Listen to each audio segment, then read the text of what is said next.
নিতে হবে। দলে নিতে হবে মানে ওই ছবি আর হ্যাঁ তো দলে রয়েছে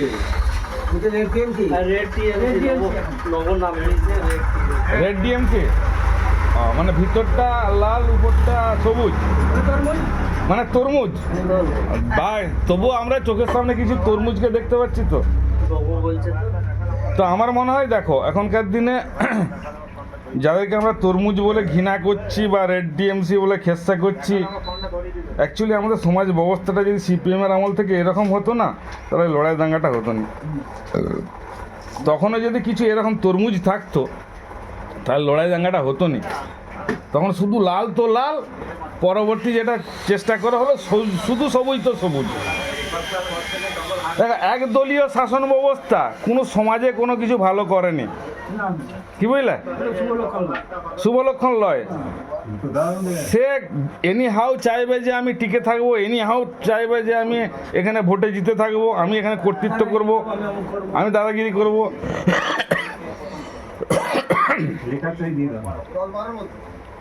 যাই হোক, বাসবাটিতে আমি তো কিছুদিনের জন্য হলো উদ্যোগ নিতে পেরেছিলাম সব রাজনৈতিক দলের নেতাদেরকে বসিয়ে বিচার করা, ফয়সালা করা, আলোচনা করা। বটে কি ভালো কাজ হয়েছিল। আমরা চাইবো যে সেটা আবার আমরা ফিরিয়ে আনতে। হ্যাঁ তাহলে ঠিক।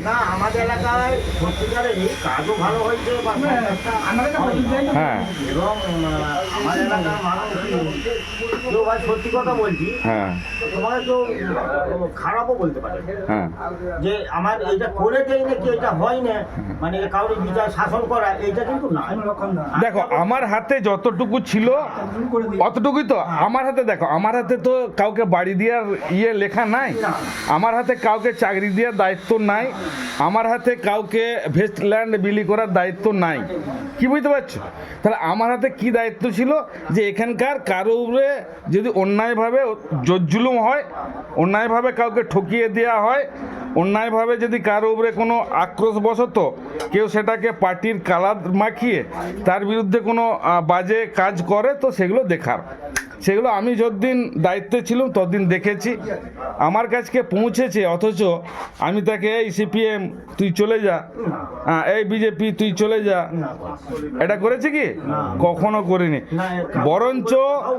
বরঞ্চ যারা বিরোধী পার্টির লোকজন ছিল তাদেরকে আমি স্পেশাল গুরুত্ব দিয়েছি যে দেখো তোমরা যা যন্ত্রণা দিয়েছো আমরা সেই যন্ত্রণাটা দিতে দেবো নি, কি নাহলে তুমি বলো না ইয়ে তো বাপন তো রাখু সরকারের ছেলে, অনেক বড় সিপিএম নেতার ছেলে, তাকে তো আমরা পার্টিতে নিয়ে এলিনু।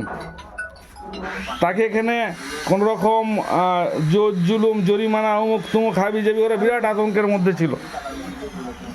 হ্যাঁ ওর বাবা বিরাট আতঙ্কের মধ্যে ছিল, কেন ওরা এক সময় মানুষকে যা জুলুম করেছে সে ভয়টা থাকাটা স্বাভাবিক।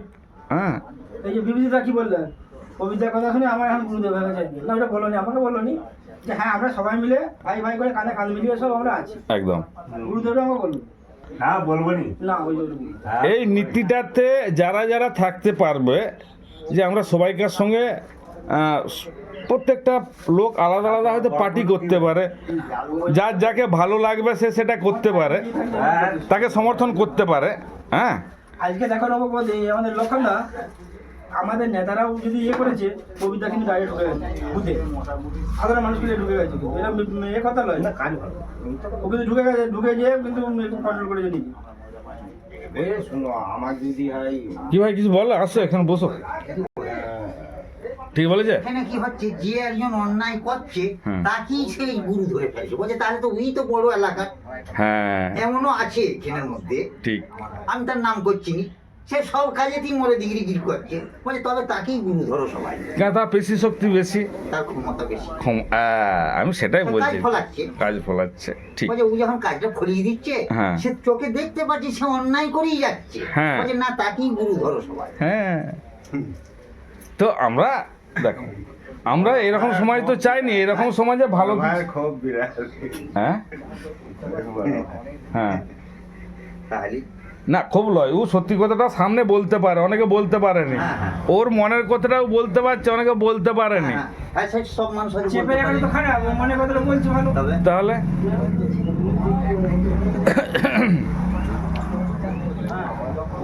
যাই হোক, দেখো আমরা যদি আলোচনাগুলো মানে মুখ বুঝে না থেকে এটা যদি আলোচনা করি না, হ্যাঁ হ্যাঁ ঠিকই তো। তাহলে এটা সমাজে কাজে আসবে।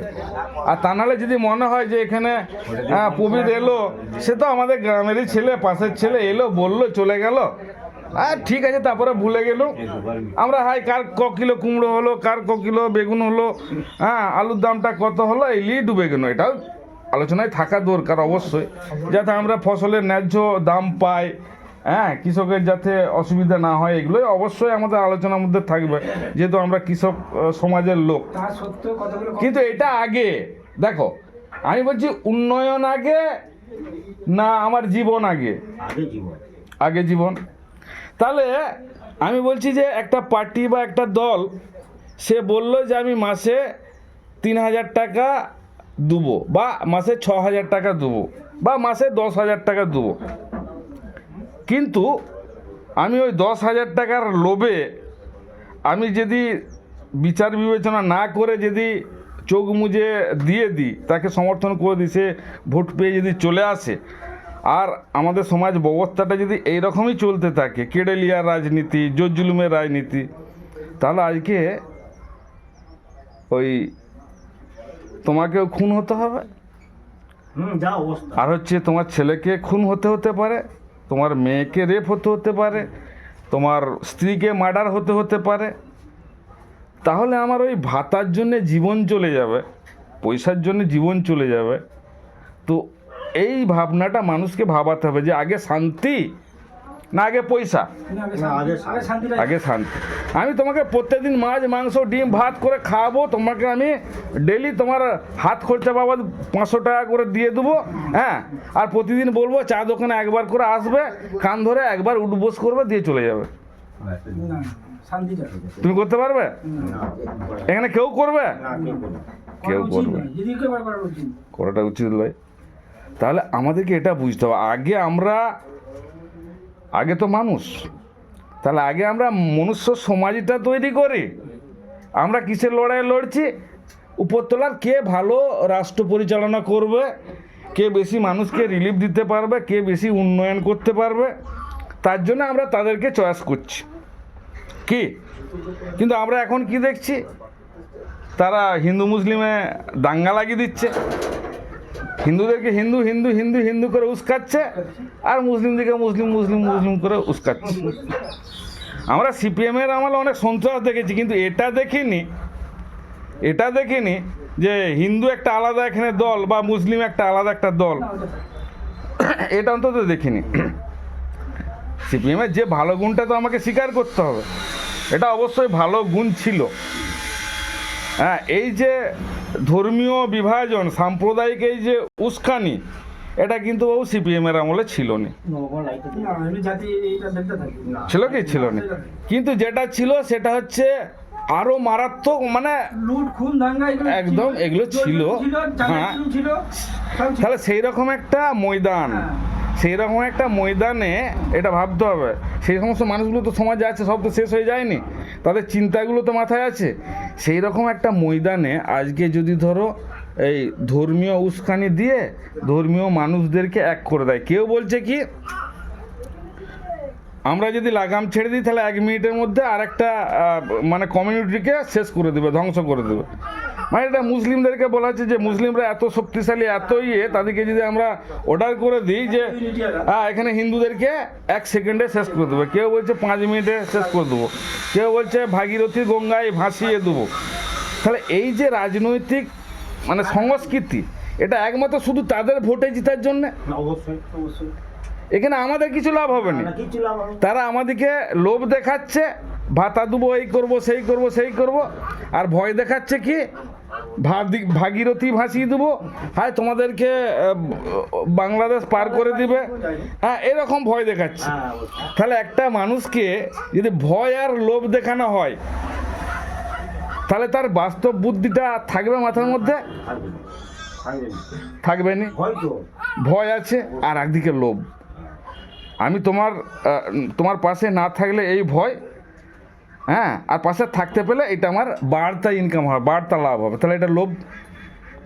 তো আজকে এই ভয় আর লোভের রাজনীতির ফায়দা উপরতলার নেতারা নিচ্ছে, এবং তাদের সঙ্গে যুক্ত আছে বড় বড় কর্পোরেট, কিন্তু কর্পোরেট সংস্থা কি বুঝলে, যারা টাকা সাপ্লাই করছে। তারা business যাই হোক, এটা ঠিক। কোথাও আদবানিরা আছে তো কোথাও অন্য লোকরা আছে, ওটা কিন্তু একবারে লোয়ার লেভেল পর্যন্ত আছে, কি বুঝলে, আদবানিরা আছে রাজ্য কেন্দ্রের সঙ্গে, তার চেয়ে যারা ছোট কর্পোরেট আছে তারা আছে জেলা নেতাদের সঙ্গে, তার চেয়ে যারা ছোট ছোট কন্ট্রাক্টর আছে তারা হচ্ছে অঞ্চলের নেতাদের পাশে। হ্যাঁ, আর এখানে যারা যেমন ওই আনন্দ সেনের মতো যারা কর্পোরেট দুনিয়ার লোক, যারা ঠিকাদার কন্ট্রাক্টর, তারা আছে বুথ লেভেলের লোকের সঙ্গে। কি দেখবে, দেখো ওইটা ওদের কাজ, ওরা যদি ওটা না করতে পারে না তাহলে ওরা কাজই পাবে না, ওদের পেটে ভাত থাকবে না। কি আজকে ও যদি এখানকার টিএমসি নেতাদিকে একটু চা বিস্কুট না খাওয়ায়, যদি একটু তেল না মারে, একটু দাদা না করে, তাহলে ওকে কাজ দেবে, এখানে কাজ করতে দেবে? আমি কি বলছি, হ্যাঁ, এটা বাস্তব কথা এটা বাস্তব বলেছি। বিকেলে বেরোন, বুঝলেন? হ্যাঁ, বিকেলে তোমরা সবাই যাবে? হ্যাঁ যাবো, না যাবো, সমাজের কাজ হলে যাবো না। সেই। তবে কি আমার কথা হচ্ছে, সমাজের কাজ ভালো কাজ হলে মানুষকে খেতে পাই না, হ্যাঁ, একটাও কিন্তু দেখতে হবে, তাকে কেওড়া হোক, মুসলিম হোক। আচ্ছা, তোমার কি মনে হয়? দেখো, আমি অন্য জায়গার কথা বলছি না, আমি অত বড় নেতা নই, সারা বাংলার কথা ভাবার জন্য সারা বাংলার লোক আছে। তো এখানে কে খেতে পায় না? এখানে বলো দিনে, বলছি হতে পারে যে আমি চা খেতে পাইনি সকাল থেকে মোটে, না না কেউ হবে, এমনও মানুষ আছে যে ডাক্তার দেখাতে পাইনি, এই কাজগুলো তাহলে চাচা বলছে আমি চা খেতে পাইনি সকাল থেকে তিনবার মাত্র পেলুম, তাহলে এখন সারা দিনের বাকি আছে। তাহলে আজকে অর্থনৈতিক অবস্থাটা কিন্তু এই জায়গায় আছে। 1 লাখ টাকা রোজগার করে একটা কর্ম করে। অবশ্যই আমাদের কতুলপুর ব্লকে তুমি তো আসতে চাওনি, 1 লাখ কেন টাকা লাগলে?